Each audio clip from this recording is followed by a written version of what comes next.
From backyard encounters with grinning goblins to secrets hidden under the ice of Antarctica. On this episode of Belief Hole, join us as we cast a light into dark and forgotten passageways and explore true and terrifying tales of the inexplicable and the unknown.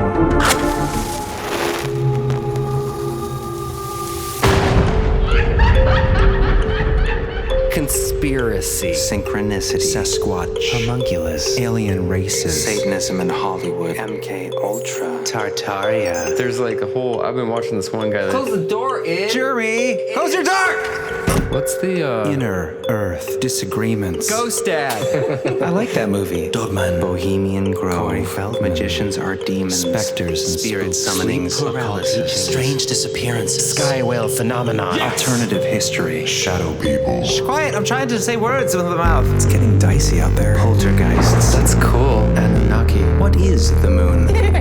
Elf towers. I would never talk about it. That's old. Y2K. Cover-ups. Apocalyptic. Catastrophe. Vampire. Well, hello. Hello. Hello, everybody. Welcome to Belief Hole season finale. I'm Kris. I'm Jeremy. I am John. Welcome to the show, guys. It is our season finale. Yes. Whoop, whoop. And what a way to end a season with an excellent Strange Listener Stories, packed full of bizarre experiences from our very own listeners. It's going to be awesome. I saw some good ones, some really weird ones. Oh, you took a sneak peek. I glanced at the notes and I was like, ooh, there's some interesting topics. I combed through, we've got probably a couple hundred that we haven't had the privilege to work into the show yet. The privilege. But yeah, so I tried to find the best of the best, the ones that really stood out to me for this finale episode. Yeah. And it's always weird, John, we've talked about this before, but how like synchronicities abound in the whole. And it's weird how like I'll pick out certain stories and I won't even realize that they connect until I'm going through them. It's bizarre. It's like, wow, this one actually connects to this one at the end with some bizarre, like for example, very specific things like flashing lights in the sky above a traveler on an empty highway. Like I happen to read these two stories out of 200 that have these weird connections. Anyways, we'll get to these strange things, but It's the universe giving you a little wink and a smile. I do believe so. That synchronicity episode that we always said we would do. It'll come. It'll come. Season 5, baby. Season 5, that's going to be a fun season, guys. So don't go away. And by the way, during our break, we're taking a break between season 4 and season 5 to do some things. But there will be things to look out for. So stay tuned, especially members. We will not leave you hanging. Yes. But season 5, we are gearing up for a fantastic season. A lot of fun changes and some cool stuff for the whole. Yes, and very importantly, we should say this, we are going to be on a tighter schedule, which is excellent for you guys because we'll be putting out regular episodes on regular dates, so you'll know when the episodes are dropping. And you'll have more throughout the year because it'll be a little bit tighter of a production schedule. Yeah, and you can come join us on YouTube for the premieres, which will be great. Yeah. Those are a ton of fun. Absolutely. And now that everyone knows when they're going to be coming, it'll be, I think, a little easier for people to plan to get there. Set your calendar. Yeah. You plan your entire week around it. Mm-hmm. That's what I do. Yeah, tons of fun. Remember TGIF when we were kids? Exactly. Yes. Thank God it's Belief Hole. Probably will be on Fridays. Nick at Night with private ghost stories. TGIBF. Thank God it's Or TGIBH. Friday Belief Hole, comma. Yeah, it's going to be great. I'm looking forward to it. Something regular. We can all meet up and hang out and we can all chat together during the premiere. And Kris makes really cool animations and stuff for the videos, so they're a lot of fun. So stick around for that. But yeah, today is a very special Listener Stories. Listener Stories 17. Yeah, and today we have a huge variety of strangeness in the whole. We've got Fresno barbecue goblins. Let that sink in. Thank God. Electric bedroom visitors, blood-soaked beasts, and secret discoveries under the ice of Antarctica. Which is a pretty epic tale. Oh, I'm excited for that one. That one, everybody's gonna have to buckle up. Yeah. I'm going to say in advance that there are some stories in here. And John, I'm really excited for you to hear some of these. Some are on the more fantastical side. We've done stories from your typical haunting to things that can venture in the territory of, at a quick glance, people might say, well, that's creepypasta, yada, yada. Someone's pulling your leg. But We have interesting arguments for why some of these more out there, more strange stories may have some validity to them, some weight. And we always like to give the benefit of the doubt to our listeners. Anyone who calls in with their story and is willing to share, we give it a fair, I think, an objective review and listen, and really enjoy the stories regardless. But I'm really excited for some of them, especially the Antarctica John one coming up later. Supposedly an inside fella, Special working Forces. for the United States Special Forces, who saw some pretty crazy things down beneath the ice of Antarctica. As crazy as that sounds. It's a listener story? Yeah, it's a speak pipe. It's a speak pipe. Wow. So we hear from his own words, and I think that's important too. When the more extreme stories like this, when you get to hear their own words. You can hear the emotion. Right. And as out there as some of the stuff he talks about is, it's interestingly enough, things that we have discussed before. I think it boggles your mind when we actually hear from someone who claims to have been experiencing these things that we've talked about on the show, the really far out there things, especially Antarctica. Specifically when it comes to Antarctica, but we're getting ahead of ourselves, so let's rewind. And I will say, I'm not going to talk about it right now, but stick around, guys, when we do the expansion preview, because Oh, yeah. if you're looking for something holiday related, Oh, man. oh my gosh, we have a pretty bizarre and fascinating topic I'm excited to talk to you guys about later on in the episode when we do the expansion preview for you guys. So stick around for that. But right now, let's rewind.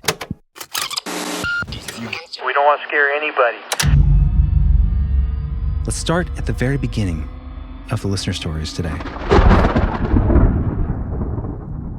All right, let's get into our first tale. This is pretty excellent, I think, and it's because specifically it's one of these head-scratcher type stories. It's one of these accounts where we don't know exactly what's going on. There's so many things that could explain the very bizarre experience that these people had one late night on the highway.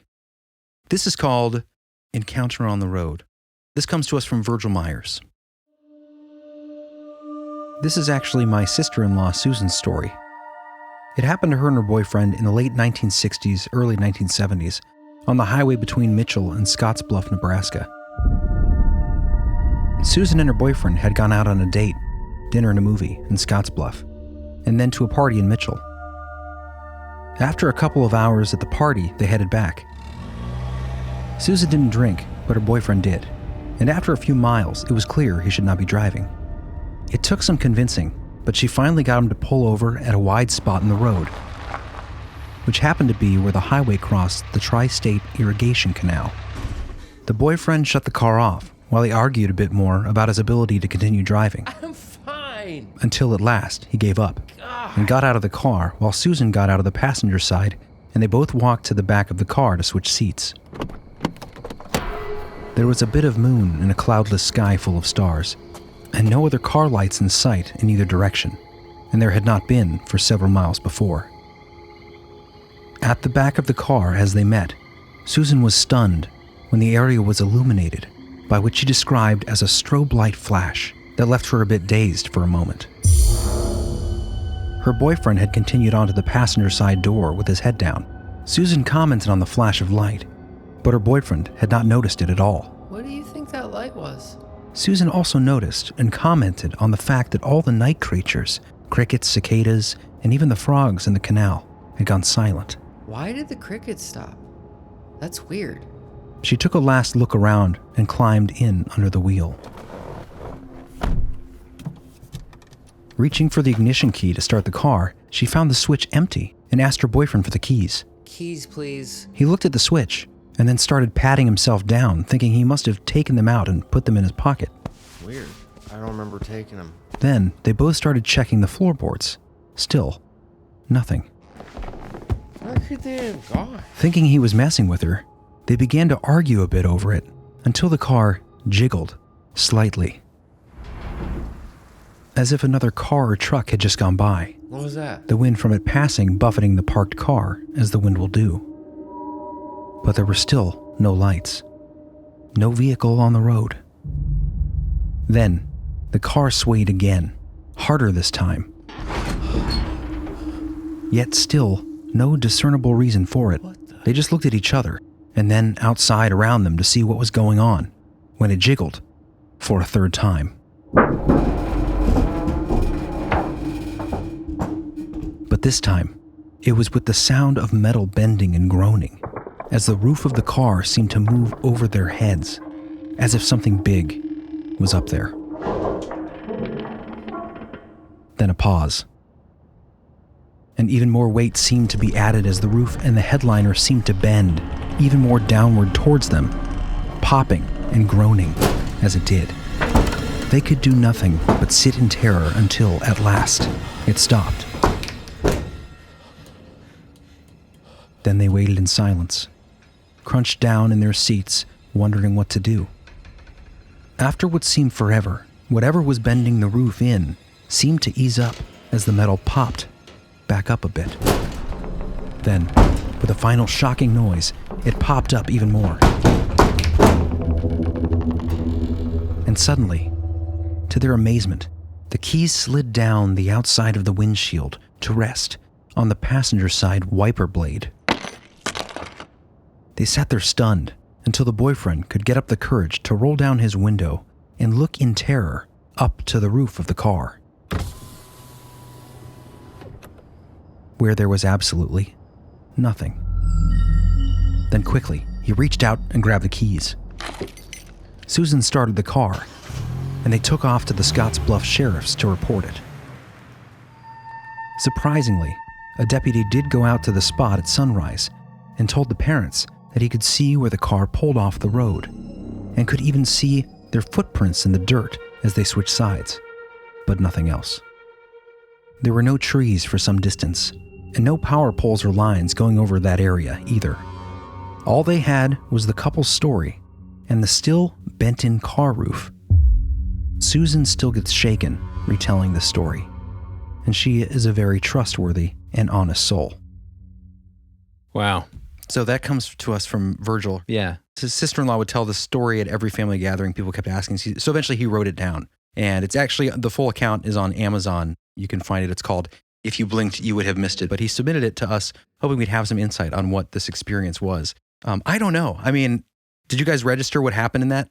I mean, I love the idea that he heard, I mean, first of all, this lady doesn't lie. Like, she seems like a very serious person from everything that he wrote about her to us. And the fact that you hear the story told over and over again, and you just, it's the story that he wanted to preserve. Yeah. Because he'd heard it so many times. So once he published it online, then now it's preserved, which is kind of awesome. Right. Just like if you heard like an uncle tell a story at every dinner about this hobgoblin that bit his leg. Right. That'll be lost to time unless you do something about it. So it's cool that he did actually publish it. So we'll have a link to that in the show notes. But yeah, I mean. But what do you think about the story? Like what occurred in it? I mean, the buckling of the metal and like the roof. Terrifying. Yeah. I think it's weird that, what about the keys? Yeah. Yeah, that is weird. Yeah, that the keys, they should have been in there, then they weren't. And then it seemed like whatever this thing was on top of the car had something to do with the keys going missing, because when it left, the keys fell down from the roof onto the windshield wiper. Right. That's pretty insane. That shows like a certain Intelligence or some issue of missing time. Right. If the keys, reminds me of the missing 411 phenomena and other abductions where like things that the person had on them are now placed differently, or their pants are on backwards. Weird stories like that when people are returned. So who knows what happened if there was any missing time, or if it was just a sentient creature who picked the pockets of the driver. Maybe it was a sky whale. You know, actually, John, I thought about that. I thought about that from our Sky Creatures episode. That's actually a really good idea. Landing on the car slowly, looking for food. And it sucked up the keys. Right. Doesn't like drunk drivers. He's just a concerned sky citizen. Came down and took the keys away. Play it safe. Call a designated driver. But yeah, the light flashing. Like you put these different clues together, you start to picture different things that we've talked about, like Sky Creatures, of course, because a lot of the stories have an illumination about them, right? What was coming from the sky, right? The light above Yeah, them? it was a bright flash that she couldn't explain because there was no weather, there were no cars, very bright. That's interesting. And then this phenomenon occurs. Of course, with the missing time aspect to it, that could be part of the story. You could also go, the UFO route. Right, but the UFO probably isn't landing on the car unless it's some kind of like force field pressure. Right. It probably is something physical, like a sky whale. That's why I said I love the story, because it's such a strange one. Yeah, definitely. The keys part is pretty mind blowing. Right. Yeah. Did you guys see Nope? No. Nope. I know a lot of our listeners have. I want to, but part of me, this is going to sound really lame. You got to. Part of me didn't want to see it because once I got a little note that it was about what we had covered with the Sky Creatures episode. Spoiler alert. I was like, man, it kind of made me jealous that we, didn't find the time to create $1 million film. We were supposed to make a movie about an alien sky whale in the sky. Because we covered that a few seasons ago, and what a fascinating topic that is. It should be reinforcing. I know. I do need to watch it. Maybe that episode will trend now. It is a weird thing for someone like him to cover, I feel like. It is a very esoteric concept. It was popular in like the 1970s. Yeah, I mean, sky creatures, in modern culture are pretty unknown. Yeah. Yeah, we kind of pulled it out of the history. Well, I think that Jordan Peele is a listener of Belieful. That must be what happened. That's my guess. I'm sure. That's the most likely. That's Occam's razor right there. I think he hate listens to us. He listens to us for ideas he can steal. He's like, their ideas are so good, I have to steal this one. I hate it. I'll make a movie about it. No, but that's probably one of my favorite topics that we've covered on the show, the sky creatures, because it is so esoteric. Sky jellyfish. But it is so, when you really dig into it, it does seem so possible. When you go through all these accounts and you consider how, we've talked about this before, but how deep the sky is, how much room there is in the atmosphere compared to like even the oceans. It's pretty fascinating. Yeah, may need to revisit it at some point. Yeah, the last thing I'll say about this, just this area itself, it's interesting because we did the National Parks Containment Theory discussion with Missing 411, things like that. Well, this is smack dab in between two giant protected land acreages. 3,000 acreages. Is that a word? 3,000 on one side, 3,000 on the other side. You've got the Scotts Bluff National Monument, which is this breathtaking, huge outcropping of rock that used to be a mile mark or like a landmark for people traveling on the Oregon Trail. But that whole area is protected. Then on the other side, you have the North Platte National Wildlife Refuge, another 3,000 acres of protected land where anything could be hiding away. There's not traffic going through. There's no development going on. It's just an interesting aspect to right where this was. And it's also right on a cross waterway. We've talked about the power in crossing waterways before. Anyway. Oh yeah, that'll come up again later. But yeah, I do think that strange things like to scuttle about in protected lands, it would seem. Yeah. Just another case.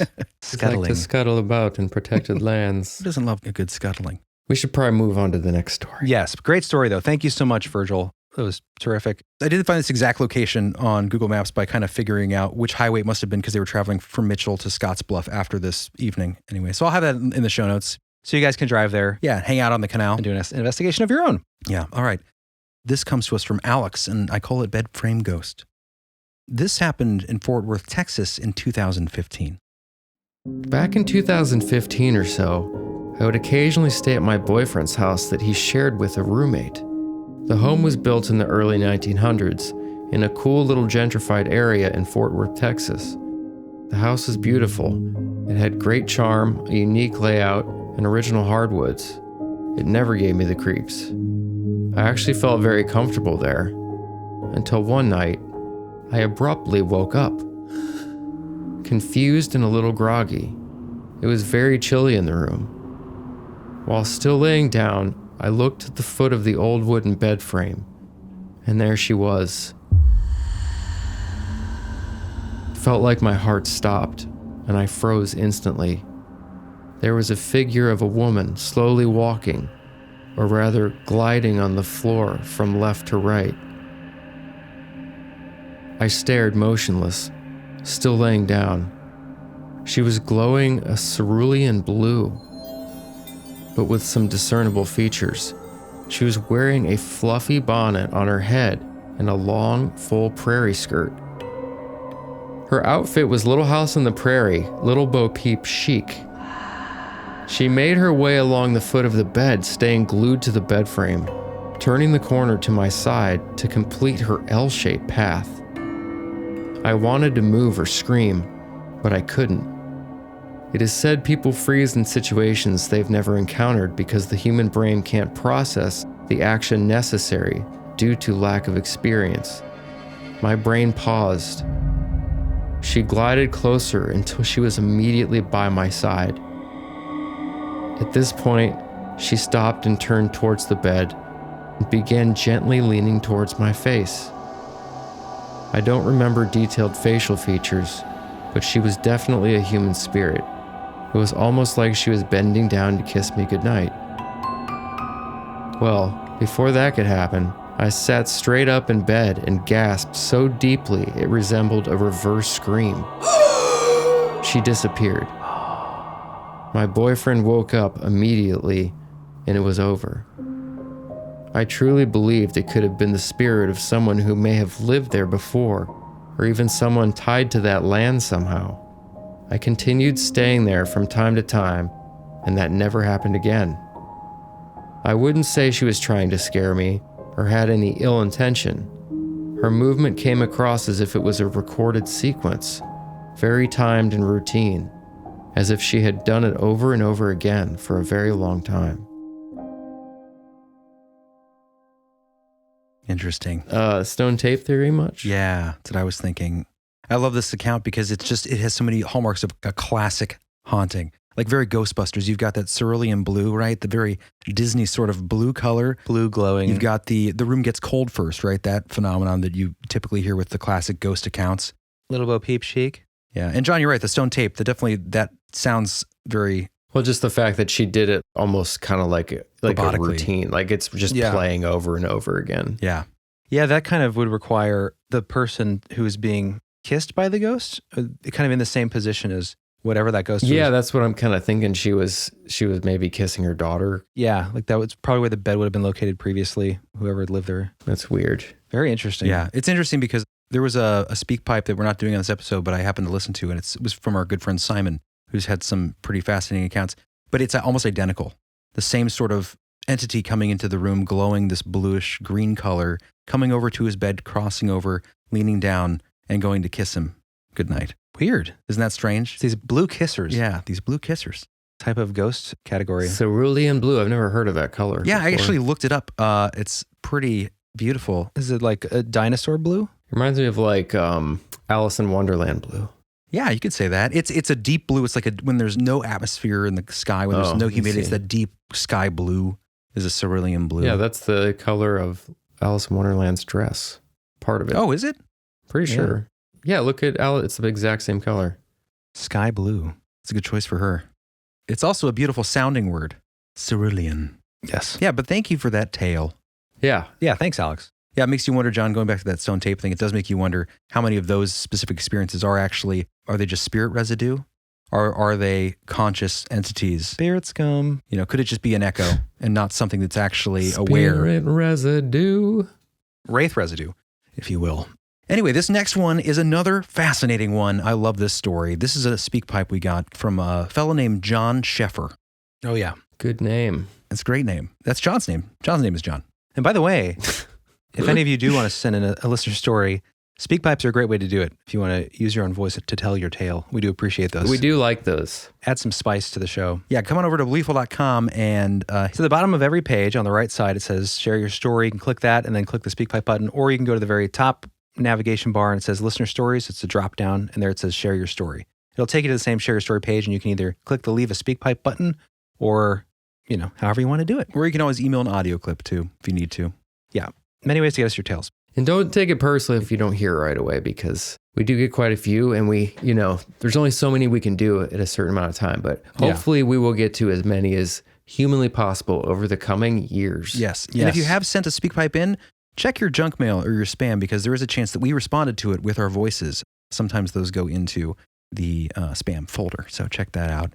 But let's get into this really excellent account from John Scheffer, Electric Visitor. Hi, guys. My story takes place in the 90s sometime, maybe the maybe early 90s.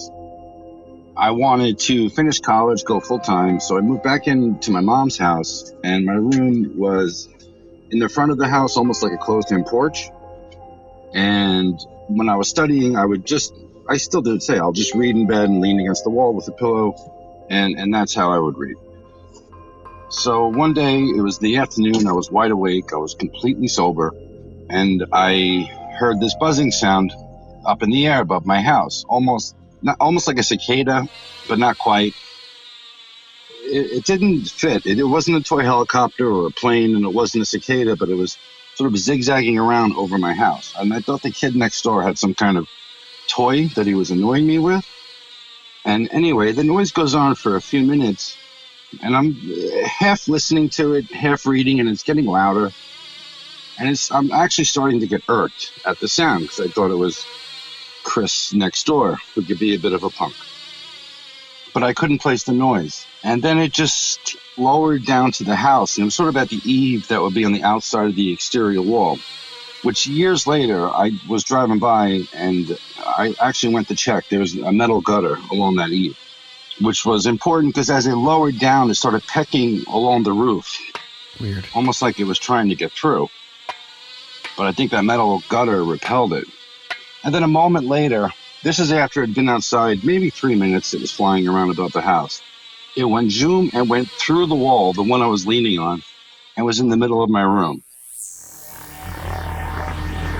It was an invisible, I'll call it an orb, and it was pumping out massive amounts of energy and sound. The sound was as loud as a stereo, almost on full. It sounded half like hummingbird, half leaf blower. So it was like wah wah wah wah wah wah wah wah, and it would zip back and forth across my room like wah wah wah wah wah wah wah wah wah, then pulse up in the corners or up by the ceiling. At one point, it dive bombed towards my nose, and it did a swoop right in front of my nose, then went back up to the ceiling. And I wasn't like terrified. I was just, I guess, in shock and maybe some apprehension. And I remember thinking, I had my book in my hands. I remember it was a hardcover because I remember thinking if it dived towards my nose again, I could protect myself with the book. And it dived again, and I protected myself with the book. And I remember thinking also at that moment that if I protect myself, it'll know I'm scared and leave. And shortly after that, maybe it was in my room, maybe 20 seconds, maybe less, maybe more. After I protected myself with the book and went back up to the ceiling, or roughly, and then went out the opposite wall and lifted up into the sky and was gone. I ran out the front door and I'll say watch, but I again, it was invisible, but I could hear it zigzagging up in the sky and disappear. And that's it. Now, in the 90s, there was really no story. I'm sure they were out there, but there was no internet, really. And there were no stories of orbs and things going through the walls, but I told everyone I knew at the time about it. And I'm kind of, I wanted to share it because I'd be curious to hear any theories about what it was. As far as the psychology of it, for me, I don't know if it was alive or not. It kind of felt like it was looking at me, but it could have been some kind of dimensional periscope. I like that. That's an interesting thought. Yeah. I never really felt threatened. I never felt it was a ghost or something. And I just don't know what it was. And I've never had an experience like that again.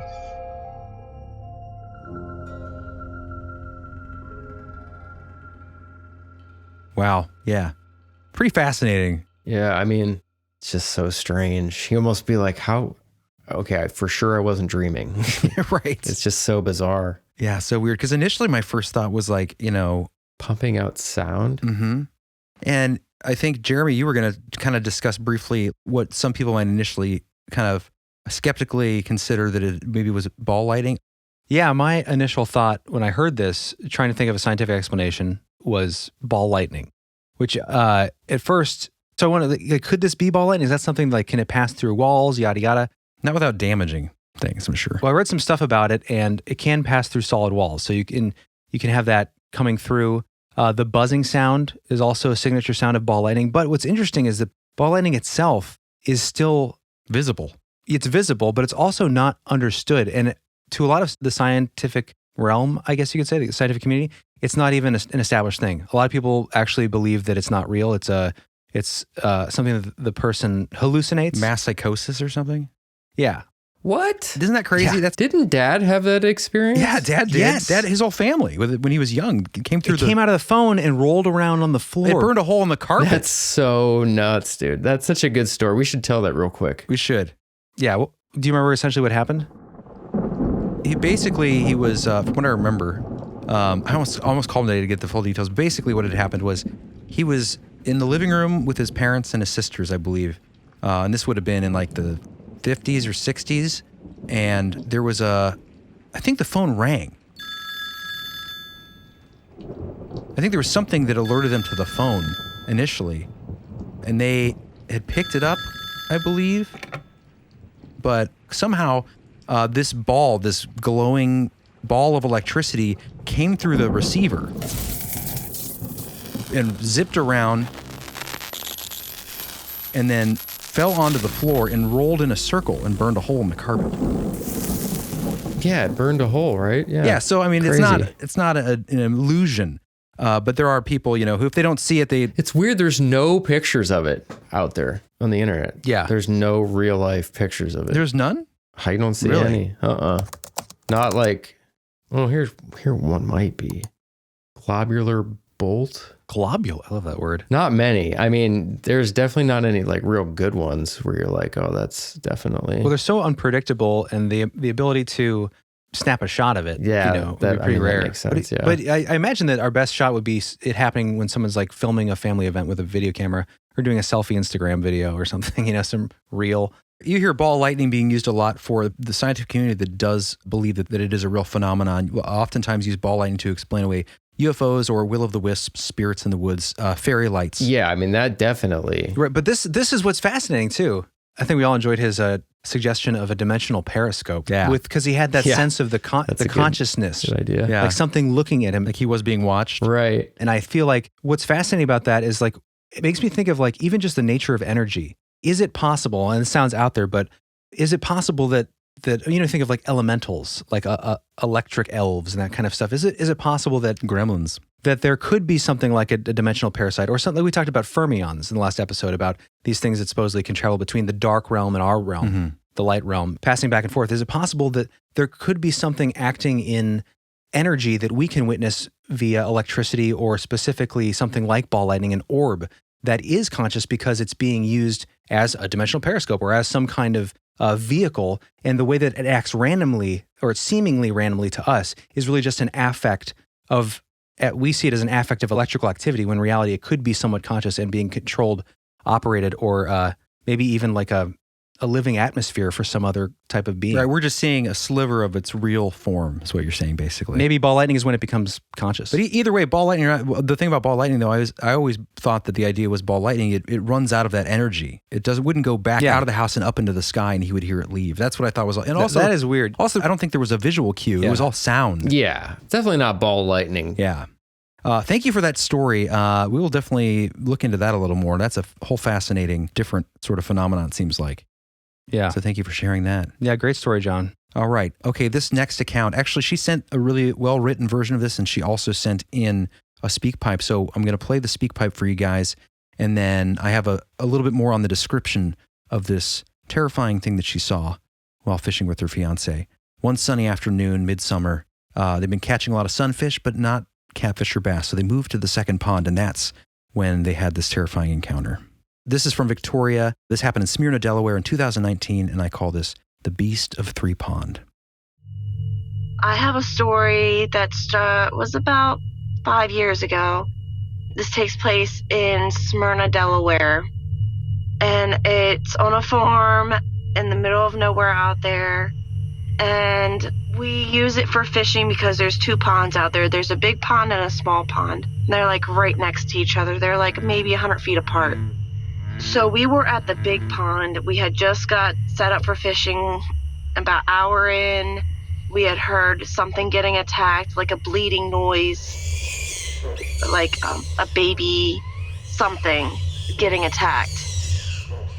So me and my fiance, we decided to go check it out. Bad idea.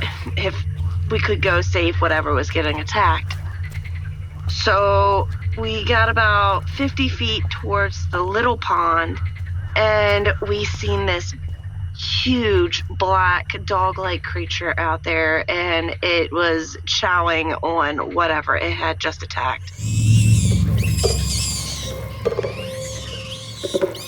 And I thought it was a dog at first, so I was like, me being me, the animal lover, was like, oh, let me call it to see if I can get it away from whatever it just attacked. Hey, and as soon as it lifted up his head, I knew it wasn't a dog. It was it was dog-like, but it wasn't a dog.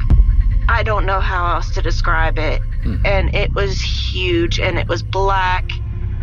It had like cropped ears. And as soon as I called towards it, it lifted up its head and it let out like this deep, almost like a mixture between a growl and a bark.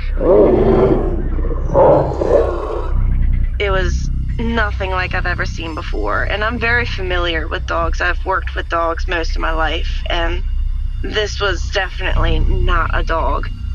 And it started chasing after us.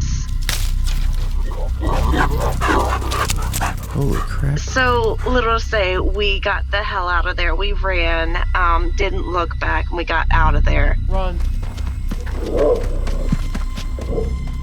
And about 2 years later, we went back out there just to hang out, me and my husband now. And we were just out there to hang out and look at the stars. We hadn't been out there in a while, and we hadn't seen whatever it was since. So we were in my car, because my car has a skylight on it. We were just looking up at the sky through the little sunroof, and my car shook like something had jumped on my car. It had shook the entire car. There's no houses around. There's nothing out there that could have gotten on the car that I know of, other than like maybe deer or something. But there was, as soon as we got out of the car to go check it out, there was no prints, there was nothing. We still don't know what it was, and little to say, we hauled tail out of there. We still haven't gone back to that farm. It's a creepy place to me. Out in the middle of the night is not the place I want to be. Hope you enjoy my story. You guys have an awesome day. Thank you, Victoria. That's freaky, man. Yeah, very Yeah. freaky. And her written account, I'm just going to read this real quick, just the description, because there's more details in her written account that really make you go, as they used to say in the 90s. Things that make you go, Okay, this is how she described it. Quote, a huge black dog-like creature, its face covered in blood. Its eyes as dark as coal with no whites. The whole eye was black. Its tail was as long as its body and skinny like a whip. It was very muscular and had pointy ears. That's familiar, right? It was very large. Its shoulders would have been above my hip if it had stood next to me. I am 5'4". Wow. When it heard me, it looked straight at me and snarled, showing me its teeth, which seemed to be far too many teeth for its mouth, and the canines protruded past the lip line. Gross. Then it let out the scariest bark growl I've ever heard. And she said that this bark growl, she felt it move through her body. It was so... Wow, that's creepy. Almost like, what's that term? Oh, yeah, infrasound. Like infrasound almost, where it actually, like, it affects your psychological state. Big cats can do. And stun people. Or stun animals or whatever. Yeah. I think the fact, too, that she's worked with dogs her whole life, it does give her story more credibility that it wasn't just an incorrect sighting of a Doberman or something. For sure. You can tell, too, when people are talking from memory, usually. I mean, I'm not saying people can't make stuff up, but she did seem pretty sincere in her tone. Yeah, she sounded genuine for sure. What did she witness? We can't know, but there are a lot of reports like this. A werewolf. The werewolf, and speaking of But which, she I didn't have to say... She didn't say it was... She said it just wasn't a dog for sure. But I wonder if... Right. Does that mean it didn't look like potentially a dog man? Maybe it was something else? Yeah. I mean, she said it was reminded her of a dog-like, but it wasn't... We've covered the American hyena stuff before too. That was pretty interesting. Right. Who knows? American hyena. I mean, so much out there. Then, of course, there's the dire wolf explanation, remnant of an extinct species. And if you believe in window areas like we've talked about, who knows what can pop in and pop out. That would explain so many strange accounts that just seem so like random throughout history. And then ball lightning rolled across the road. Right. It jumped out of the dimensional periscope. Yes. To say hello. Yes. And back in. That's weird. Thank you for that story, Victoria. Yeah, thank you so much for the story. So I Googled, I wanted to know, are there dogman accounts? Not a lot happening in Delaware in the form of dogman. There is the famous river Hot Dog Man, which apparently... What is that? I need to know right now. What is that? There's a river. There's a river called the Famous River. I thought he was famous, but maybe it's just the river is the famous river. And there's a man that floats there and will sell you hot dogs. That's like his thing. Oh. So whenever you try to search Dogman, Delaware, Oh, you get. Yeah. you run into that problem. So I ran into that a lot, but then there is some strange stuff. Do you remember doing the triangle, can't think off the top of my head, in Delaware, remember the Huckamuck Swamp Yeah. and the Bridgewater Triangle and all that strange stuff there and the Puckwudgies? That's all in Delaware. Within an hour and 15 minutes, an hour or so, you have the, legend of the burnt swamp monster or the Selbyville monster, which, people say is a hoax that was started in the, I think 20s or something by a newspaperman. But even since then, people have been hearing these weird sounds in the swamps. So it's a weird area. Oh, yeah. Who knows what people are experiencing there. And last thing I want to say about the Dogman aspect of like the because we covered Dogman a lot on the show, obviously. Yeah. But the whole thing with the cropped ears, like the pointed ears, the sort of Doberman, well, that's obviously like a thing that humans do to their pets. Right. Like they'll crop the ear. But what's interesting is we don't hear often the thought that maybe it's not, a Dogman, maybe it's a Jackal Man. Maybe like it's an Anubis type character because we talk about those connections with Anubis. The Jackal Man. And the Dogman and the fear eating. Yeah. Anyway, another episode, but Connection with Anubis, yeah. just go on and on. And the fear eating. And the fear eating. The fear eating, the nightmare feeding. Just like so nonchalant about it. The fear eating. We've probably said it 1,000 times by I know, now. it just becomes old hat. It's one of our phrases here in the whole. Like gravity and fear eating. If you guys aren't new to the show, we talk about the nightmare feeders and the fear eaters that feed on our fear. So don't feed them, starve your ghouls. Yeah. If you haven't heard that before. Starve your ghouls. I feel like chicken tonight. Before we go to break, I wanted to read just this quick little description. I'm just still kind of fascinated by the ball lightning. Oh, sure. I just think that's such a weird phenomenon. And this is just the first paragraph of the National Geographic article. It says, instances of ball lightning, glowing electric orbs in the sky, have captivated and mystified us for centuries. The bizarre phenomenon, also known as globe lightning, usually appears during thunderstorms as a floating sphere that can range in color from blue to orange to yellow, disappearing within a few seconds. It's sometimes accompanied by a hissing sound and an acrid odor.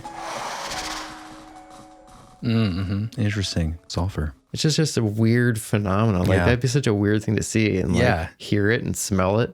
What's the thing too is they can't study it because it's so Yeah, they unpredictable. haven't been able to replicate it. So that's why people are torn about what it is and how it works. That's why you could argue that, since we can't study it scientifically, maybe it's beyond science. How can they not recreate it? That's a good question. There's a whole other lightning phenomenon that they discovered like this past year. You guys see pictures of that? It's like this squid-like lightning that happens in the sky.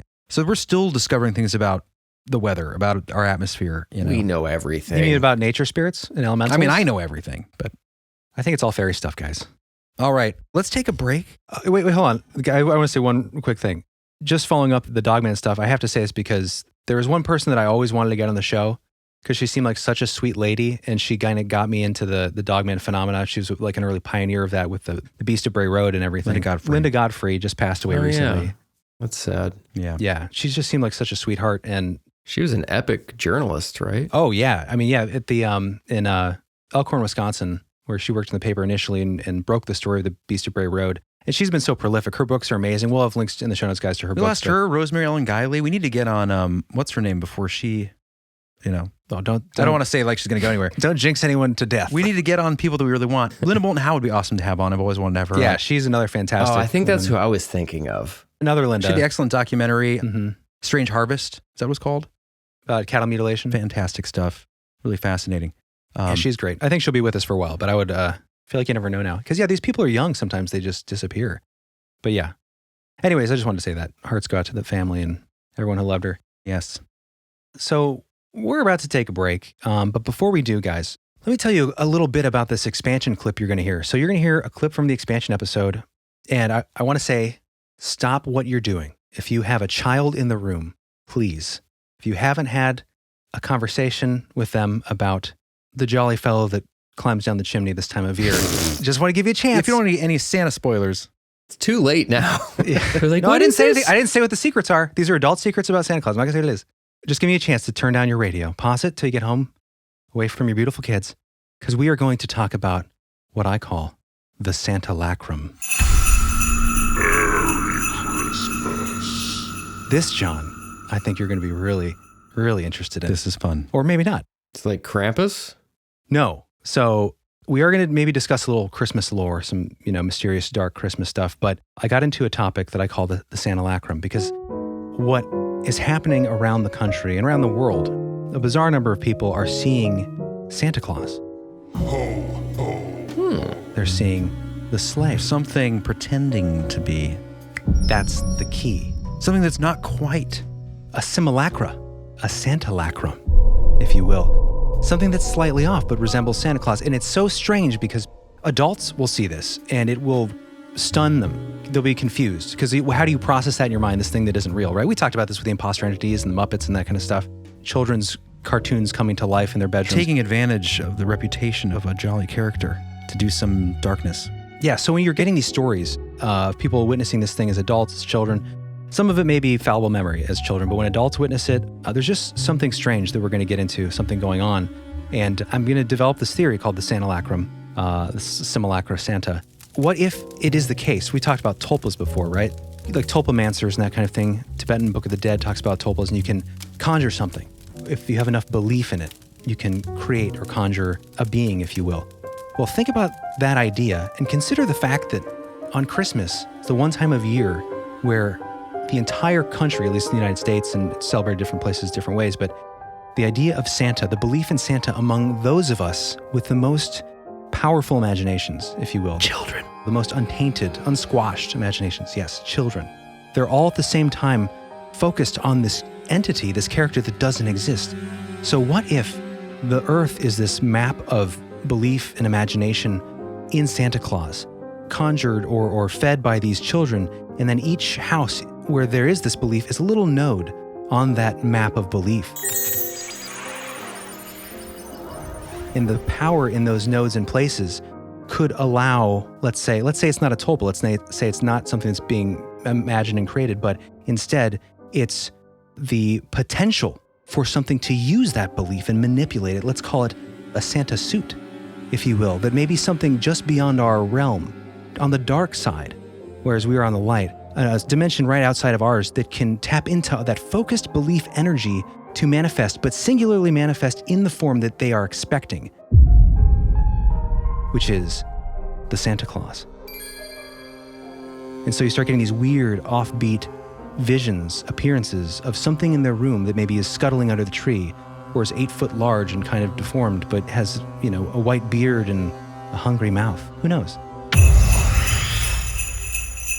Creepy concept. But anyways, there's a lot of weird stories. So we're going to get into that. There's some really creepy stories. Sounds pretty fun. Yeah. I'm excited. I think it'll be fun. Join us. Yes. Join us in the expansion for a special holiday episode. It's going to be a great time. So if you want to hear that and get all of our 70, 80 episodes of expansion bonus full-length episodes, go to believehole.com and click on the big red expansion button.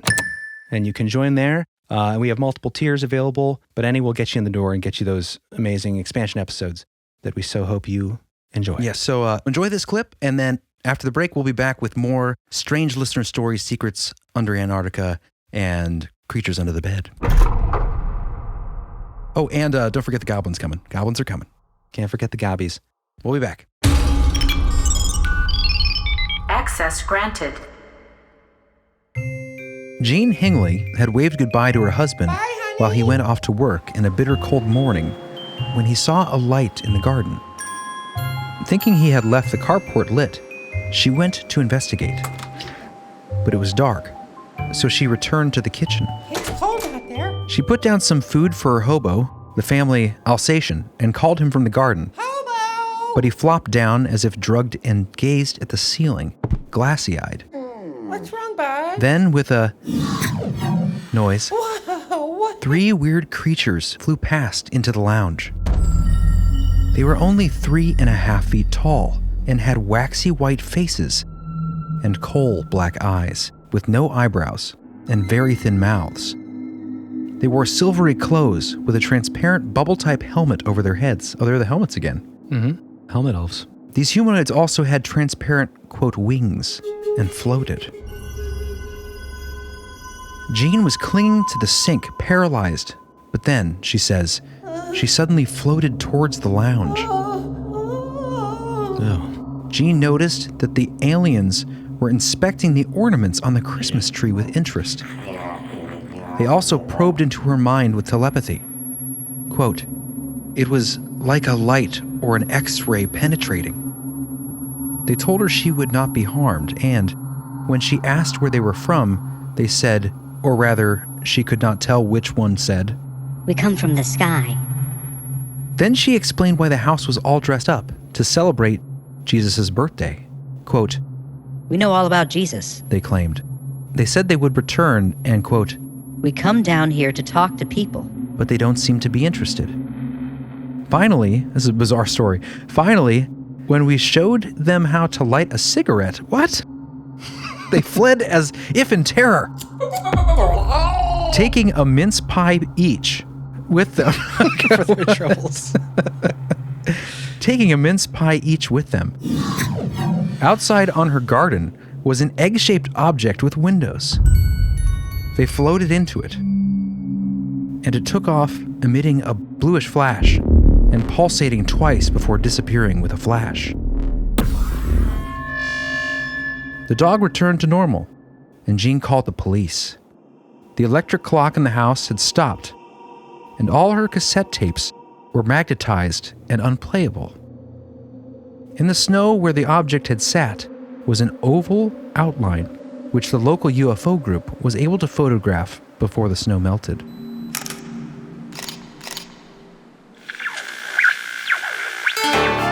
When the cool light of the blood moon beckons, the midnight call won't be ignored. And every creature of the night looking for love needs the right scent to snare their heartthrob. In partnership with Ruddy Man Grooming, the Brothers of the Belief Hole have curated Nightstalker. A beard oil scent that blends the masculine earthy forest aroma with the seductive notes of tobacco and vanilla.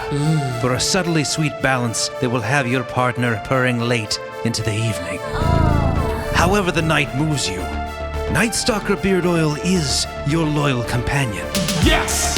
So head over to BeliefHole.com and click on the Nightstalker button. Available in beard oil, balms, and butters. And don't forget to use the code BeliefHole for 15% off your purchase. That's BeliefHole, one word, all lowercase. Nightstalker. For a superior breed of beard.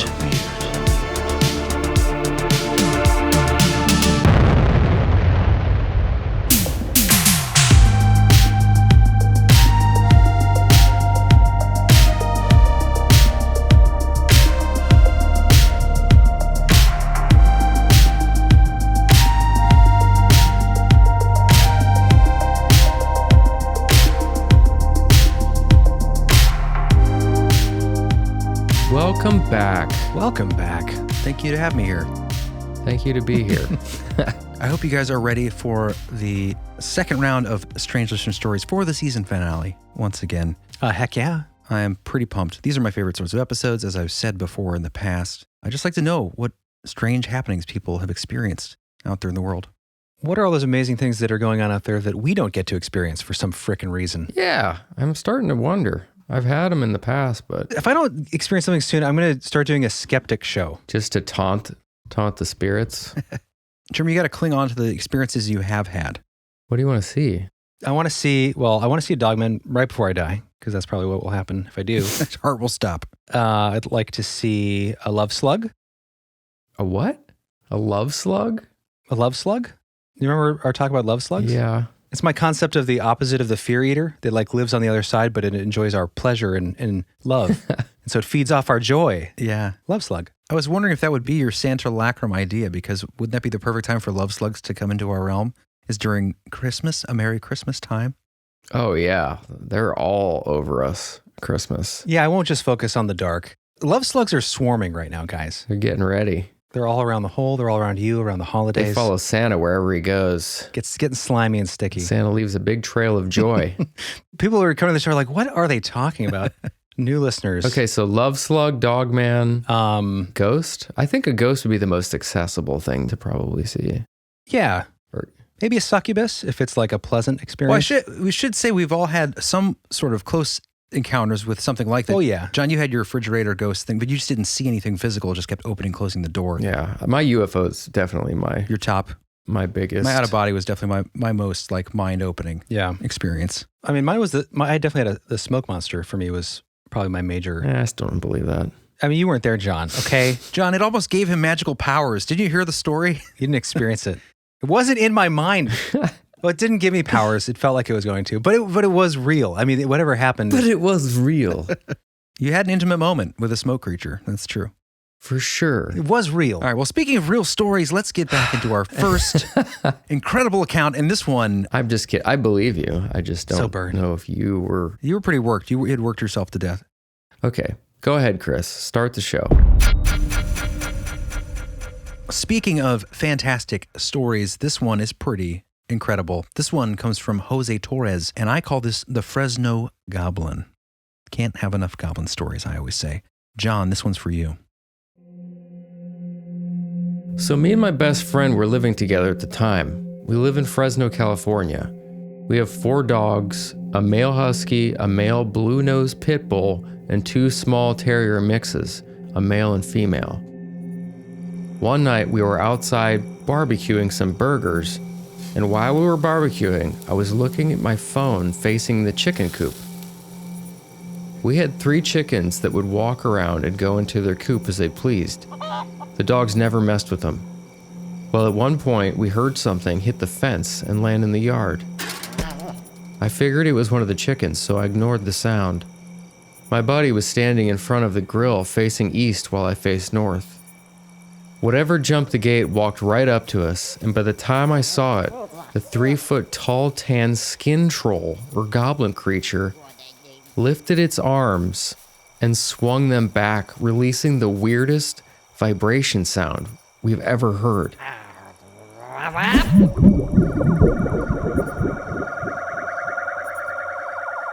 Both of us immediately went numb and started to slump over when the dogs all came charging, led by the husky. This thing stopped and then hopped away. The yard was a good size, and it left in 3 hops, literally. Strangely, as it left, we felt exhausted and dazed. We could hear the creature run off through the alley, and the neighbors' dogs all started barking down the block. We ended up turning out the grill and went inside. To this day, we haven't been able to find out what it was. If you guys have any ideas, please let us know. Weird. Sir? I have no idea. Yeah. Sounds like a goblin. It definitely sounds like a goblin. I mean, do goblins make a weird vibration sound and all of them, John? Hop? Again, there's that infrasound kind of thing. It is true. I know, that was weird. Take the story at face value. There is that connection there with all these sorts of things that you hear. There is that sort of low emitted, strange thing that has a physical effect on your body, your biology. Well, it's weird too because it was also the other story that, not the ball lightning, but what we were alluding to. It made that weird vibration sound too. Yeah. I mean, weird story. I mean, I just love the visual though. This thing like coming up. I know. What he's like going after the chickens, I'm guessing, and then he smells the barbecue and he's like, okay, it smells a little better. Over there. Dude, this is so bizarre. This is so weird. Okay, so in our research that we do in the hole to do as much corroboration as we can, I came across outside of Fresno, because this took place in Fresno, right? The Fresno Goblin. Just outside of Fresno, I think it's actually about an hour, 15 minutes away, is Porterville, California. Now, I came across a curious story about a woman by the name of Tammy, who apparently was terrorized. Her and her family were terrorized at their home in Porterville by what she describes as a gnome. Very similar kind of thing, 2 to 3 feet in height. She said before she saw the thing, or before any of her family saw the thing, the ducks and chickens were starting to disappear around her house. Oh, weird. It's the same sort of species, some strange thing. Right? Chickens, it's a favorite food. Likes the poultry. So super bizarre. So they ended up selling the house in 2010, and then the next family that moved in witnessed the same thing. This 2 to 3 foot tall, she described it as a gnome. It was, they'd hear it chuckling. It was sharp-toothed, wide grinning mouth with these gnarly teeth. What? This is just an hour away from this experience? Yeah. Wow. And the next family grinning? Caught one grinning. Like, yeah, just malevolent. Like you think of an evil gnome, like Leprechaun kind of thing. The movie. Yeah, right. Great movie. Warwick Davis. Jennifer Aniston. So the family moves in next. The husband witnesses this thing. They hear this like kind of gargly, kind of humming, singing sound coming from the backyard or whatever. And there's a koi pond back there. And the husband, I believe it is, looks out and sees this thing smiling with these teeth, like, gurgle singing, I guess you'd call it. Looks at him, Weird. Pulls a koi fish out of the pond and swallows it. What? And they had no knowledge that these things were here before. And what's crazy is that when Tammy, the previous tenant, when she moved in, she had no idea, but apparently the neighbors had been experiencing this thing for a while. And what's interesting is when she moved away, it continued, but she moved just down the street and still on the Tulpa River. The Tulpa River is a waterway that runs along this neighborhood where they lived, where all these people were witnessing this thing. She said that her neighbors were actually run out of the river multiple times by the same gnome. So this thing is haunting or stalking this area like it's his territory. And it's weird because then you have the river again. Is there something sacred? Yeah, I was just going to say that. Is there something spiritual, metaphysical? And it's interesting because it's right near a native reservation too. And it's the Tulpa River tribe of people. And it'd be interesting to see or hear if they have any folklore traditions about little, like, the Chumash people and their little people. It's weird because when you were saying that, it's just so bizarre because the stories that we've had with gnomes, a lot of them, there's the river's edge. They see them on the bank of the other side of the river. Is there some sort of connection there with are these all sort of the same thing? Like we've talked about before in our the fairies and gnomes episode. Last thing I was going to say about that was it was weird. In his story, the Fresno encounter, you hear the thing that jumps the fence or whatever. So in her follow-up on this story, this article I found, she'd actually posted a comment as a commenter like, hey, I'm Tammy from the story. This is really what happened, yada, yada. And I'll put that in the show notes. But she has this one quote that just reminded me of our Fresno story today. She said, one night as I was laying on the couch, I heard something running very fast across my front deck. It hit the gate so hard that it flew end over end. The thing running was too heavy to be a cat, but too fast to be a human. So again, these things hopping fences and eating chickens. Yeah. And ducks. Just weird. Weird, and it's only an hour away. Is there something there? Chupacabra. Chupacabra, potentially. Humanoid chupacabra. So that's my answer, John, to your question you asked Jeremy earlier.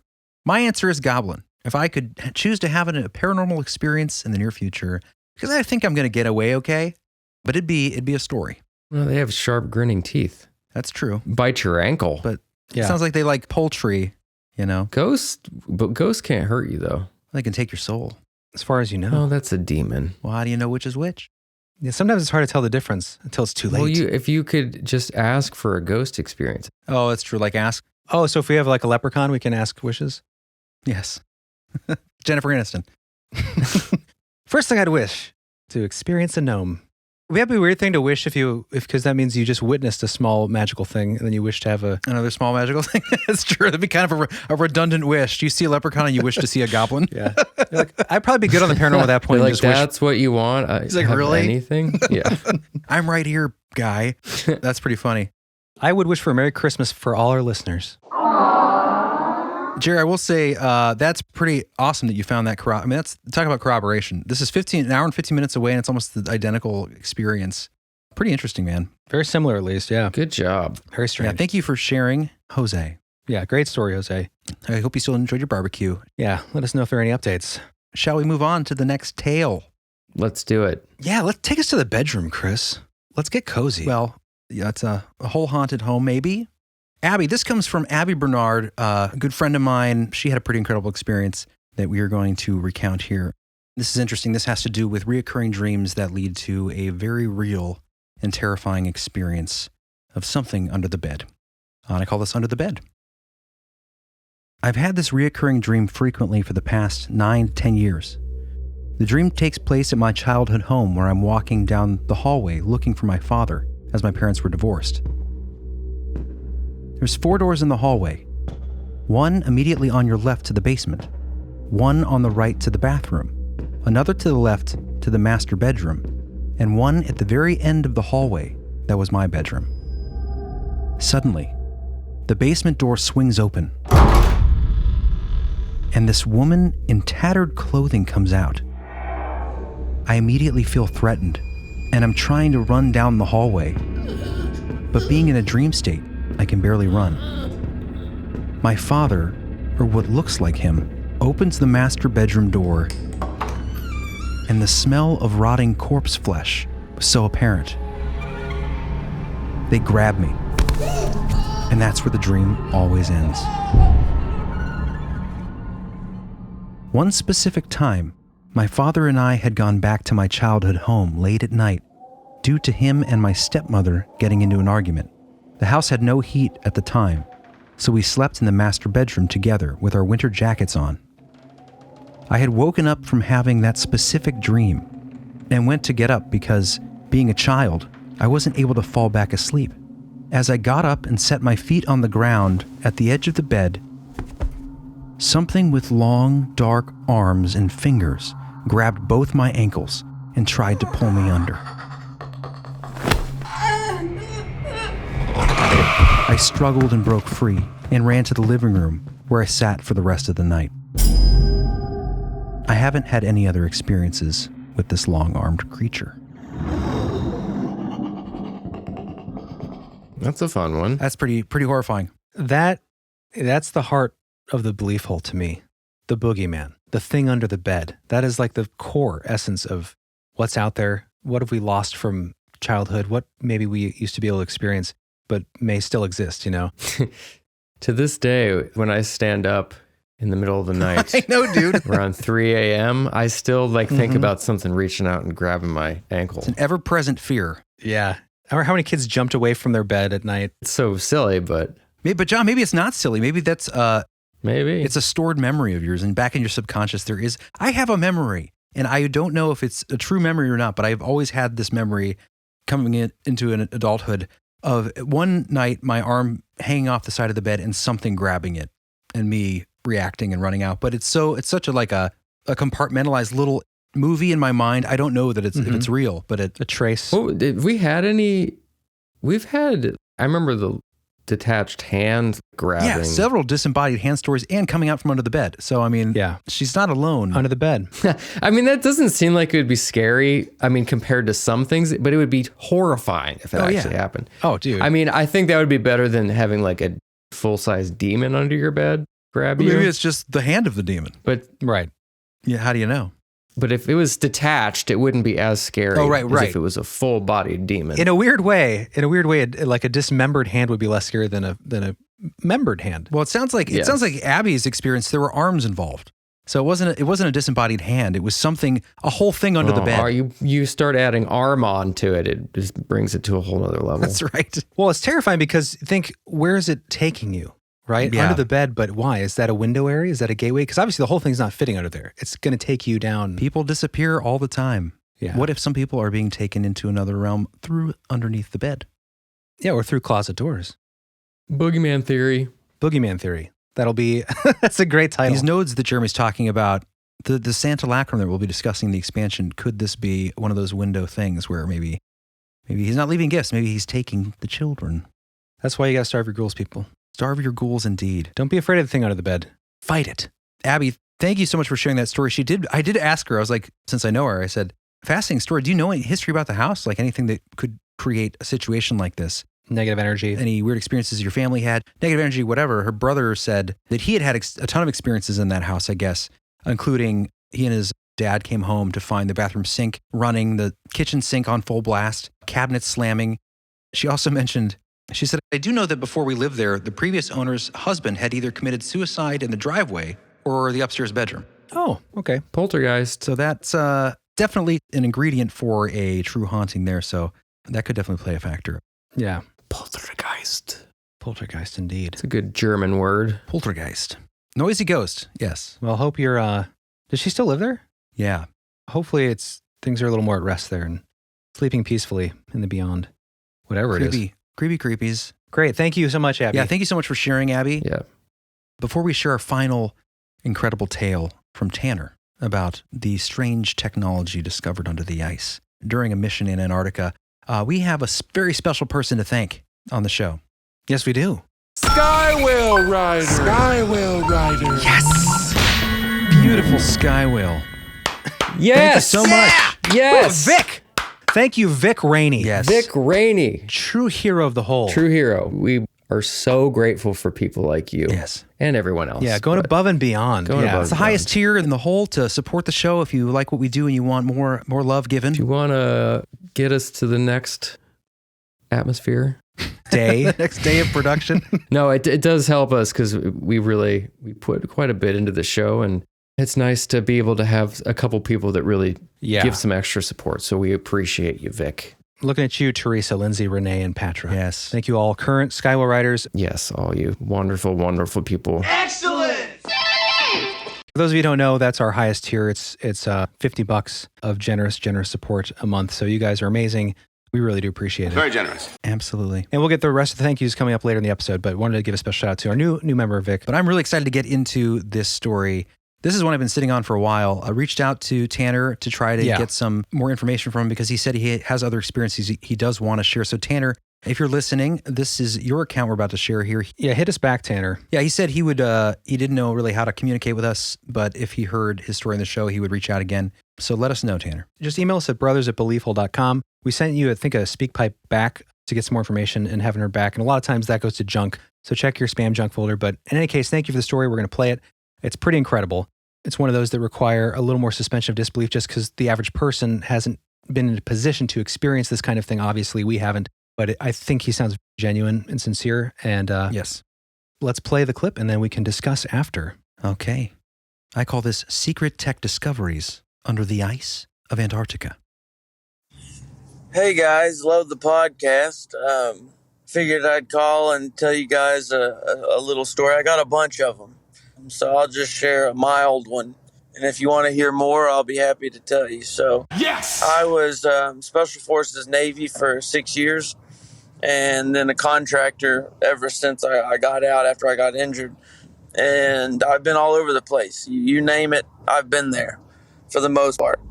Well, one time we were going down to Antarctica, and this is probably the 4th or 5th time I had been down. And let me just tell you, there is some wild stuff down in Antarctica.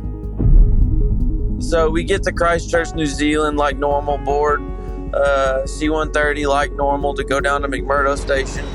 And when we get down there, they tell us, that we weren't staying to McMurdo. We were going, not far, but far on the ice. Ways north of McMurdo. 10 miles there takes an hour, right? So we go a couple hours away and we get to this cave, is what I thought it was. But when you get there, you realize there's this massive door. And it is, 4 or 5 feet thick, 25 feet tall, and it's black. It's the craziest material I've ever seen. It's this like shiny black, almost like the volcanic glass type material.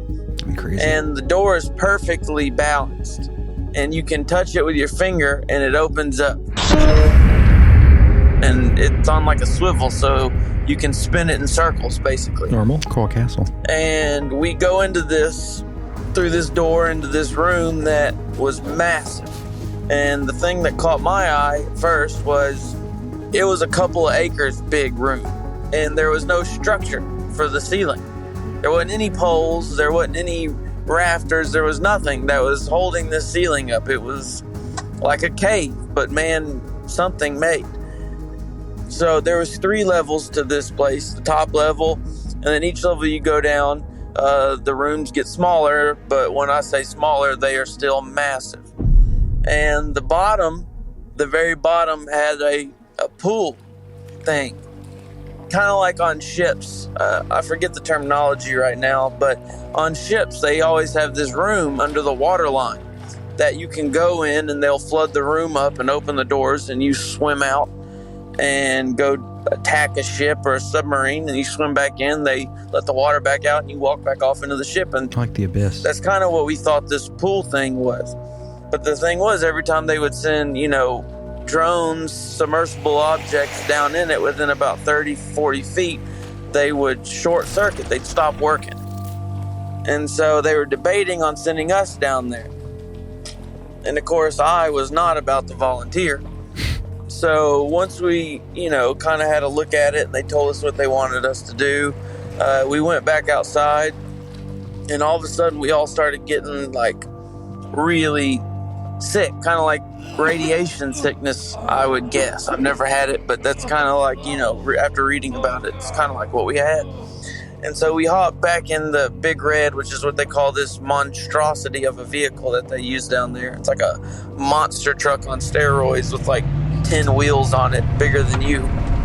And we go back to McMurdo, where we then, go to a couple of other sites out there, and I can save that for another story.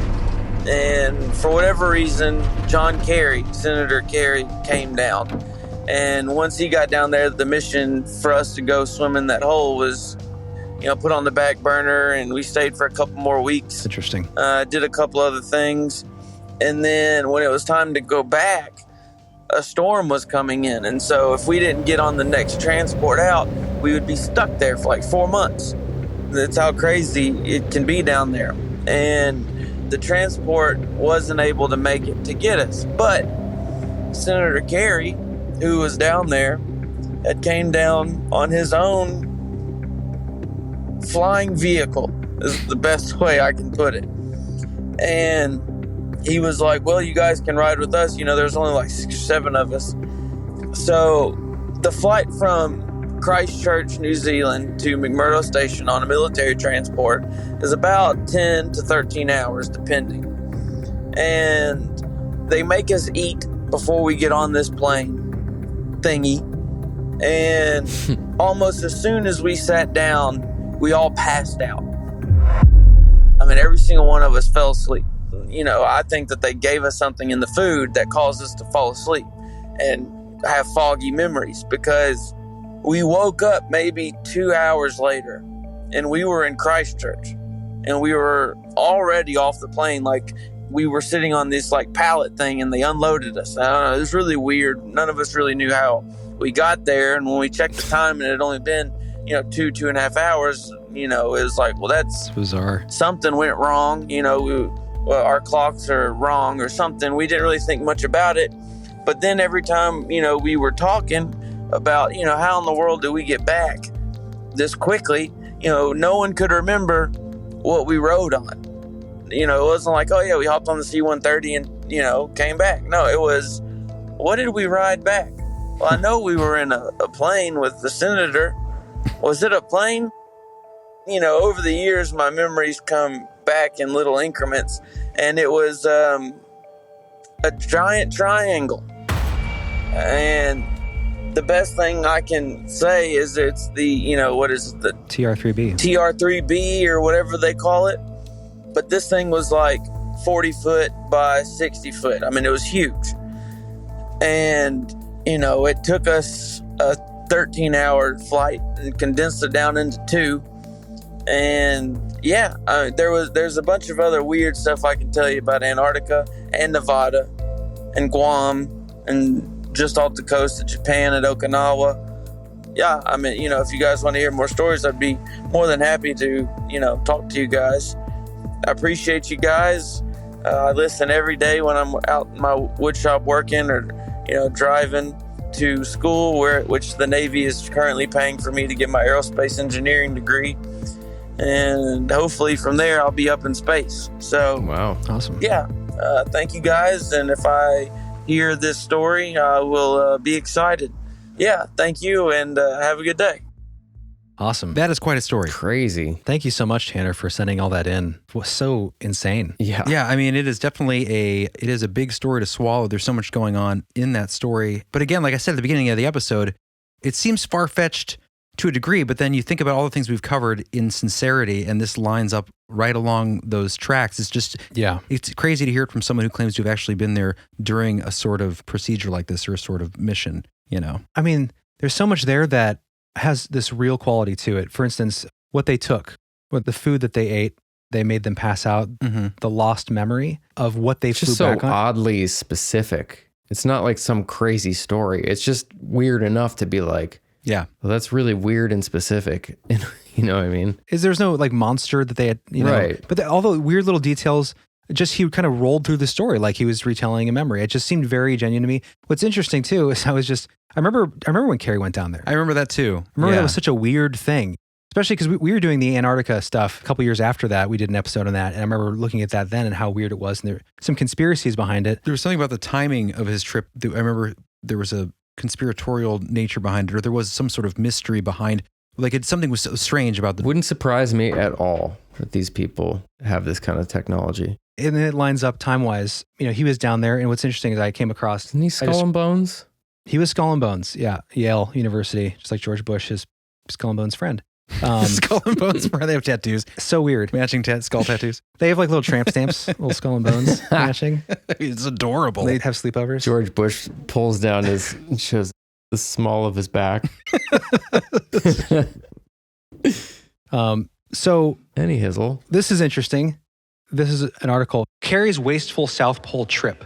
This comes from AEI.org, but they also quote from Washington Post. But this is just little elements of this are just so strange. So there's a picture of him at McMurdo Station. Right. Which is what Tanner referenced, where they were. Mine's right up. Right around the same time. 2016, it was the end of his term as Secretary of State. First Secretary of State to visit Antarctica, according to this article. Now, this is weird. This article is saying, basically, he went down there allegedly to study climate change and the impact of the climate on Antarctica. Right. But what's interesting is this article goes on to say, while Carrie received a briefing on melting of the West Antarctic ice sheet, curiously, the Washington Post mentions just a single briefing despite the 2-day trip and side journeys. Carrie could have just as easily talked to scientists by phone or Skype. That's interesting. Or he could have spoken to those returning from Antarctica instead of wasting taxpayers' money just to fly down there himself. Was it a cover to do whatever he was doing with this pool in the bottom of this? That's the question. Because interesting. This is like an article that's basically arguing fiscally that this was a waste of money. It's not a conspiracy blog. But in between the lines, you can kind of hear like, why was he down there? For 2 days. This article is suggesting it's because it's tourism. He just wanted to spend taxpayer money to just fly around and do stuff he didn't need to do and visit Antarctica. Get that seventh continent. I think secret missions is more likely. It did make me kind of laugh. I just have a hard time picturing John Kerry in a TR-3B. It seems like above his pay grade. Like that seems like black budget stuff, But then again, I mean, who knows who's connected and who's not. I mean, if he's part of Skull and Bones. That's true. That's a good point. You never know like what and just because he's at a certain, station position formally in the government doesn't mean that there's that's other. A good point. Yeah. I've always thought he was kind of a creepy guy. And according to this article, there was a substantial number of aides and colleagues that accompanied him on this essentially wasteful, useless excursion to Antarctica that didn't need to happen. I'm sure he's a very nice man that's in the Skull and Bones. Yeah, and for those of you who are interested in the Skull and Bones deep dive, we did do in the expansion, I think last season, a very deep dive. That was really good. The crazy synchronicities with that one. Actually, it was main feed and expansion. I think we did a 2-parter on our very rare conspiracy episodes these days, but it was very fascinating and very enlightening, or very illuminating, I should say. Yeah. What was his name again? Tanner. Tanner, we would love to hear more stories too, man. I'm sure if you've got a lot of absolutely interesting. Yeah. If any of them are like that, it sounded like he has some that are even more intense. So might be a good interview. That's true. Yeah, and I asked Tanner in the response speak pipe, if there's any more information you can share for corroboration. I get, obviously, you probably can't give us like your outfit number or whatever if you want to keep some sort of the nitty gritty. But if you've got anything that you could, corroborate your story with. He's getting his education paid for. Yeah. Right now, but I don't want to step on those toes, but. Fascinating story. And all stories today were fascinating, guys. Thank you to everyone who sent stuff in. Yeah, we've got many more. So, and if you love listener stories, this is our 17th official one. We also have a playlist on YouTube of just listener stories if you want to jump through and hear these sorts of accounts. They're so interesting. And if you are wondering where listener story number 9 is, that's just a mystery that will live in the belief hole forever. So don't ask. Oh, yes. And now it's time for a very, very special message. John has a supersonic stinger for a very special guy. Special friend of the show. Yes. Jordan Brown. Play it up, Johnny.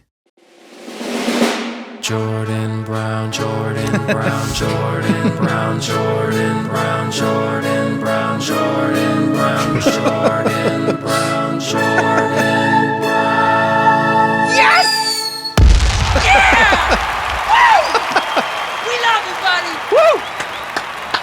Happy belated birthday. Yes. That was terrific. That was so triumphant, John. That was most excellent. He's a triumphant young lad. Yes, Jordan. Happy birthday from your folks. It come from good stock. Credits to your father, sir. Friend from a long time ago. A legend from camp we used to go to for a long time, years and years. Camp Luther. His whole family were kind of legends. Fabulous guitarist. Yes, the Brown family. Yeah, good family friends. Yeah, so we were delighted to hear that his son, Jordan, was a big fan of the show. Very awesome. What a cool thing. So happy birthday, man. Merry Christmas to all of you guys. Yeah. Thanks for listening, Jordan. We really appreciate it. And we hope you have an awesome rest of your year. Yes. And a great 2023. Absolutely. Interesting side belief hole fact. His grandfather gave birth to us. Or, well, delivered us. Delivered us. Gave birth to us. You know what I mean. That came out wrong. He was our family doctor. He's our Dr. Brown. He did. He delivered us onto this earth. I came out first because Kris was scared. And my godfather. He's also my godfather. Mm-hmm. Anyways, the Browns are close to our hearts, and Jordan, you are super special in the whole. So thank you, sir. You are a very cool guy. Very cool to have you listening, man. Yes. Cheers to you on your birthday. Yes! All right. Hope you guys join us in the expansion. But first, we want to thank some very special people, supporters of the Belief Hole. Here come your names. Black-eyed cool kids and up. Welcome to the Hole, and thank you for your support, Alicia Clements. Yes! Clemency is granted. Nice. For whatever crimes you may have committed, like supporting the show. Welcome in. It's not a crime. It's not a crime. It's a duty. It's not a crime. Tom Kraft, welcome to be here, my friend. We've crafted this for you, and you've supported us. Crafty fellow, if I've ever seen one. Kraft mac and cheese. Welcome in. Jordan Heinrich. Ooh, nice, strong German name. Yes! Henrik. Yes, Jordan, thank you, my friend. Welcome to be here, sir. We appreciate We you. salute you. Yes. Damien El Conquistador. Yes! That's incredible. You have conquered the expansion. You got Kris excited on that one. Settle down. I've made a mess. That is a fantastic name, sir. True hero in the whole. Welcome to be here, Lawrence Votee. Hello. Ooh, We vote for you, Excellent. Lawrence. double vote from you. Yeah, that's not a voter fraud in our book if you're double voting for Lawrence. Thank you for being here. Stoysmaster 696. Stoysmaster. That is an awesome name. Welcome in. Welcome to be here, Stoysmaster. Thank you, Lakota. You are a hero. Bathrooms of the down the whole. hall to the left. Speaking of bathrooms, if you need that floor changed out, go seek the Floor Whisperer. Oh, he's back! He's back. And he's back at Dogman level. Nice. Oh, that's a true hero. Bring in the hounds. We forgive you for being gone. How long this is going to go? That's voices.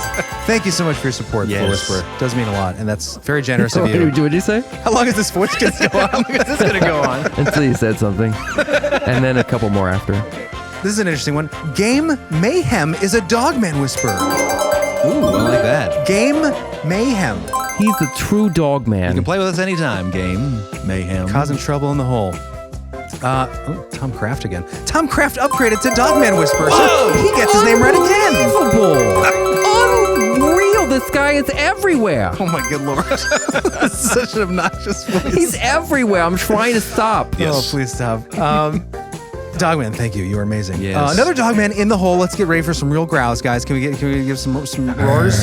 Here we go. Albert Victor. Yes. Albert Victor. A true victor. He's a victor of the whole. Nice Dogman roar, and I get like a nasally laboratory.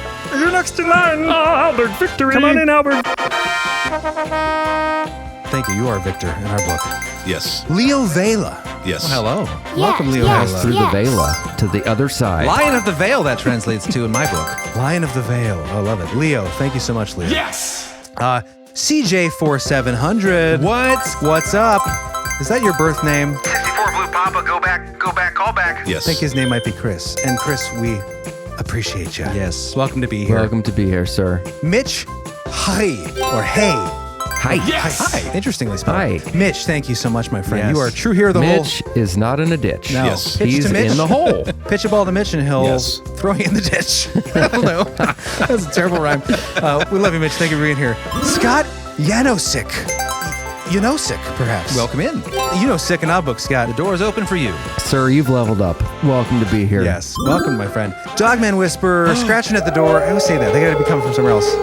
Tapping at the window. There you go. Jason Paul Tyson. Knockout. Ooh, that is a mouthful of a name. Yeah. Not the best chicken, but a great fighter. Yes. Absolutely. Jason, we love you. Matthew Topsy is not topsy-turvy. Well, he's right as rain. He's right as the rain, down to the bottom of the bucket. He's a wonderful sir. He's a wonderful sir. Yes. So oddly said. He's a wonderful sir. I'm falling off. Debbie Pius, or Pius. Ooh, she's not. Welcome, Debbie. What does a pious mean? Pious means that you are godly, It's not righteous. spelled that way. Yes. It's not you guys can't see the names. They're not spelled that Maybe way. she's But full of It's pies. pronounced that way. Maybe. Maybe. We're totally guessing.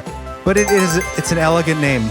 Delicate Debbie. We appreciate Delicate Debbie. I meant to say her name is Delicate, not her. She might be. Debbie. She might be stalwart. She's Stalwart Debbie. Anyways, we love you, Debbie. Oh boy. Beatrice Von Page. Yes. I feel like she lives in a castle. I've been waiting for you, Beatrice, you beauty. She does sound like a princess. She sounds like she would live in a castle. You are betrothed to Beatrice Von Page, and her dowry is quite large. Oh, I've Yes. seen Downton Abbey. Upstairs, What downstairs. accent was that? Bridgerton. Just say period piece shows. Oh my good lord. Okay. Julie Holocaust. Welcome in, Julie. Holocaust. That's better. Julie Holocaust. I hope we pronounced that right. Thank you so much for being here. Yes. Dogmans Yes. are extra specially loved. Shannon Roseanne, one of my favorite sitcoms growing up. Tell you what, bring that harmonica in, give me a little John Goodman, a little pizza at the table. I'm all about it. Whatever happened to... Nope, that's not that's the right wrong song. song. It's a lot of harmonica, I remember. Yeah. Thank you, Shannon. Anyways, we're talking too much about the show. Not about you. It's about you, Shannon. I don't think there are vocals in that song. Just no. yeah. At the end. Anyways, her name is Shannon, and we love her. Thank you so much for being here. For $25, a shadow person of interest. Yeah! Oh my gosh. Jesse. I was hesitant to say the Lord's name in vain. Jesse! Yes. Jesse Martin. What a hero. I'm interested in you. These are 3 belief hole claps from each one of us. These are real claps, not even a sound effect. That's right. The shadow person of the hole, going that extra special upper class tier. We love you. You can't feel how much we love you right now, but it's deep. It hurts so much. Yeah, I'm about to throw up. I feel it so much. Love you so much. My elbows hurt. Throwing up my love all over the floor right now. It's disgusting and amazing and joyful. Rainbow. Yes. And finally, for this episode of Thank You Runs, we have Rachel. All right. Just Rachel? That's my favorite. Just simply Rachel. Rachel. A Yes. beautiful, Yes. beautiful lady. And a Dogman whisperer to boot. We appreciate you, Rachel. Yes. We'll be your Ross. Real hero of the If whole. you ever leave, we're gonna hunt you down. Whoa, that got dark. The threats always come at the end. After the love is given and the support, then it's now we're at addicts and we will suckle on your syringe I until have the nose of a dog man And the charm of a Bigfoot. and the charm of a Bigfoot, I don't know what that means, the but charm of a goblin, Goblin charm. Sounds like a great candle scent. ingratiating goblins. ingratiating goblins. Thank you to everybody. Yes, thank you guys for getting down in the muck with us and really, really helping out Yes. the whole. Really, We love you so much. it's just endearing and it's special and And have a good day. have a wonderful day. Yes. All right, guys, hope you enjoyed the episode today. Amazing stories. Yes, and hope you enjoyed season 4. Yes. Yeah. Season 5 is going to kick some major bottom. That's all I have to say. Season 5 starting January 27th. Put the date on the calendar. It's going to be a brand new season. Book it. Way above and beyond anything we've ever done before, just like every season is. Join us. Yeah, join us 9 o'clock Eastern Standard Time. Eastern Standard Time, YouTube. 6 PST, and all the times in between on YouTube for the premiere. You can chat with us in the chat window. We all have a great time in there, hanging out, talking. Oh, it's so fun. You guys got to come. It really You is. get to talk to us in person-ish. Yeah, and for members, we're going to be introducing some new stuff, especially for those at the higher tiers in the 5th season. So look forward to that. It's going to be awesome. I'm really excited about it. Yes. The hole is just going to keep growing, guys. And with your support, we can turn the lights on tomorrow and the next day. So thank you, everyone who's been here. That's such a weird way to say it. What? Because of you, we can turn our lights on tomorrow and the next day. Have a good shower. That's about right. My words don't work all the time, but Anyways, we love you guys. Thank you so much. we love you. And again, we see your reviews. We get them when they come in on iTunes or wherever, and the reviews have been awesome. We may do like a review read sometime on off the cuff content or something, because some of them are pretty hilarious, and a lot of them are just great and have really helped people know that the show is quality and they should listen. And that's really helping us grow. And we need growth because we need to stay here for you guys and for ourselves. So thank you, everyone who leaves reviews. All these wonderful ways of saying things. Well, I just talking with my mouth normal. We need to stay here for you guys and for ourselves. I hope to stay here for myself as well. All right, we're doing a lot of Santa Claus research and too Yes, much but coffee. join us in the expansion for the Santa Simulacrum stuff and also outtakes if we have them. Santalacrum. Do a lot of Santa Claus research. Coffee. What do you want? Brain not work so good. It's a normal kind of problem people have. All right, guys, we love you so much. Thank you all for being here, and we will see Merry you Christmas. next time. And a Happy New Year. Merry Christmas, Happy New Year, Happy Kwanzaa Hanukkah, or whatever Adam Sandler said in his song SNL. Weird. Enjoy life from now till next time. Yes, and a Happy New Year. We'll see you then. Jeremy will get his words back. My words will come back, I think. All right, guys. All right, goodbye. We'll see you next time On Belief Hole.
Just cause